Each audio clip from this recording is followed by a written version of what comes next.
Halo, salam sehat untuk kita semua. Perkenalkan, saya Aprila Chandra Krisinahak dengan NIM 19070101098. Pada kesempatan ini, saya akan menjelaskan terkait dengan salah satu penyakit tropis yakni rabies. Rabies adalah infeksi virus akut yang menyerang sistem saraf pusat manusia dan mamalia dengan mortalitas hampir 100%. Penyebabnya adalah virus rabies yang termasuk dalam genus Lyssavirus, famili Rhabdoviridae. Rabies adalah salah satu penyakit zoonosis yang penularannya terjadi melalui gigitan atau jilatan hewan yang terjangkit rabies, seperti anjing, kucing, kera, sigung, serigala, rakon, dan kelelawar. Virus rabies adalah virus neotropik yang menyebar di sepanjang jalur saraf dan menyerang sistem saraf pusat yang menyebabkan infeksi akut. Mekanisme penularan paling umum adalah melalui inokulasi perifer virus setelah gigitan hewan yang terinfeksi rabies. Selanjutnya, akan terjadi replikasi di jaringan perifer sehingga virus tersebar di sepanjang saraf perifer dan medula spinalis menuju ke otak. Kemudian akan terjadi diseminasi dalam sistem saraf pusat dan virus menyebar secara sentrifugal dari susunan saraf pusat menuju ke berbagai organ, termasuk kelenjar ludah. Kita masuk pada etiologi. Sudah jelas bahwa penyebab penyakit rabies yaitu virus yang tergolong dalam Lyssavirus dan famili Rhabdoviridae. Morfologi partikel virus berbentuk seperti peluru dengan diameter 75 nanometer dan panjangnya antara 100 sampai 300 nanometer. Variasi ukuran ini bisa dibedakan di antara strain virus rabies. Struktur virus tersusun dari envelop yang terdiri dari matriks atau membran dan glikoprotein. Bisa dilihat pada dua gambar ini. Gambar yang pertama menunjukkan struktur dari virus rabies.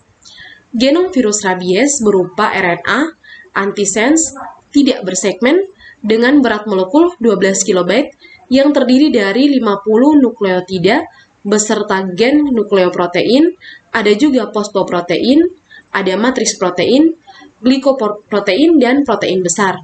Nah, sedangkan pada gambar yang kedua menunjukkan genom dari virus rabies. Kita masuk pada siklus hidup.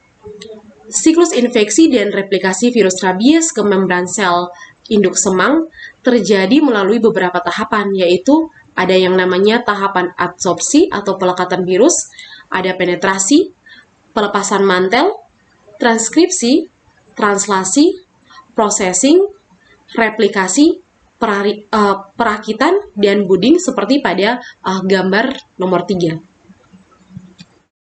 Berikutnya yaitu tanda dan gejala. Pada anjing dan kucing, penyakit rabies dibedakan menjadi dua bentuk, yaitu bentuk diam dan bentuk ganas.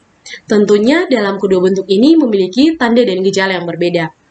Tanda-tanda rabies bentuk diam yang pertama, terjadi kelumpuhan pada seluruh bagian tubuh. Yang kedua, hewan tidak dapat mengunyah atau menelan makanan, rahang bawah tidak dapat dikatupkan, dan air liur menetes secara berlebihan. Yang ketiga, tidak adanya keinginan menyerang atau menggigit. Nah, hewan ini akan mati dalam beberapa jam. Sedangkan tanda-tanda rabies bentuk ganas, yang pertama, hewan akan menjadi agresif dan tidak lagi mengenal pemiliknya. Oleh karena itu, ia akan menyerang orang, hewan, dan benda-benda yang bergerak secara sembarangan. Nah, bila berdiri, sikapnya akan kaku, ekor akan dilipat di antara kedua paha belakangnya. Pada anak anjing, ia akan menjadi lebih lincah dan suka bermain, tetapi akan menggigit bila dipegang dan akan menjadi ganas dalam beberapa jam. Berikutnya yaitu tanda dan gejala rabies pada manusia. Yang pertama, rasa takut yang sangat pada air dan peka terhadap cahaya, udara, dan suara. Yang kedua, air mata dan air liur akan keluar secara berlebihan. Yang ketiga, akan diikuti dengan pupil mata yang membesar. Yang keempat, bicara tidak karuan atau selalu ingin bergerak dan nampak kesakitan. Dan yang terakhir, akan ditandai dengan kejang-kejang, lalu lumpuh dan akhirnya meninggal dunia. Ada 4 klasifikasi atau 4 stadium untuk penyakit rabies. Yang pertama yaitu stadium prodromal. Dalam stadium prodromal, sakit yang timbul pada penderita tidak khas. Ia akan menyerupai infeksi virus pada umumnya, yang meliputi demam, sulit makan, yang menuju pada tahap anoreksia, pusing dan pening, dan lain sebagainya. Tahap yang kedua atau stadium yang kedua yaitu stadium sensoris.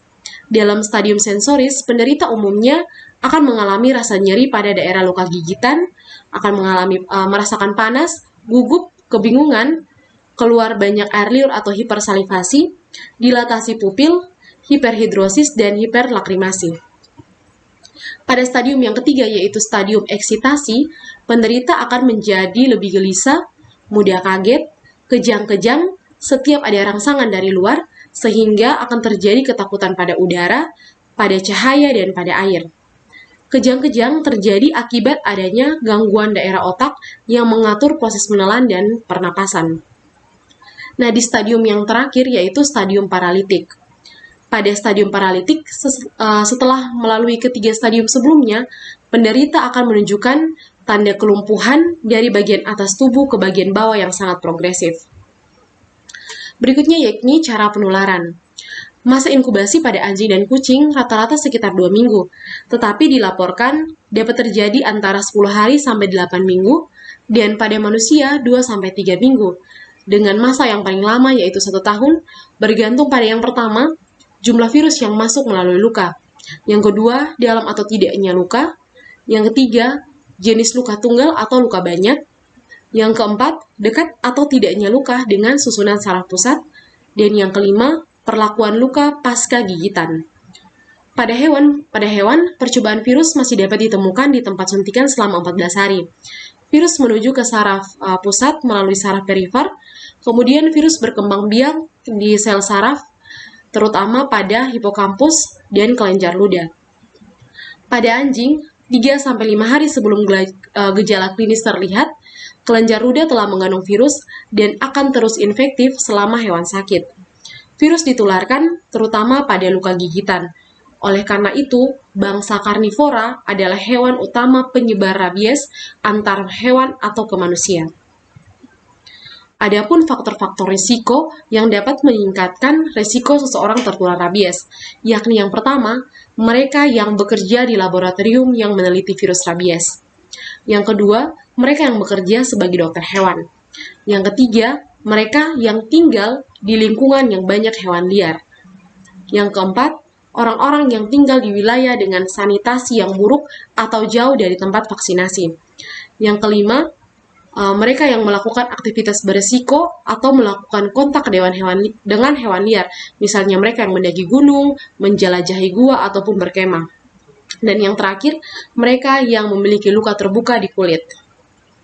Adapun cara-cara pencegahan rabies, yakni dapat dilakukan dengan memvaksinasi hewan peliharaan secara rutin.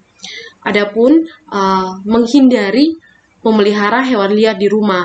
Nah, jika bepergian ke daerah yang terjangkit rabies, segeralah ke pusat pelayanan kesehatan terdekat untuk mendapatkan vaksinasi rabies.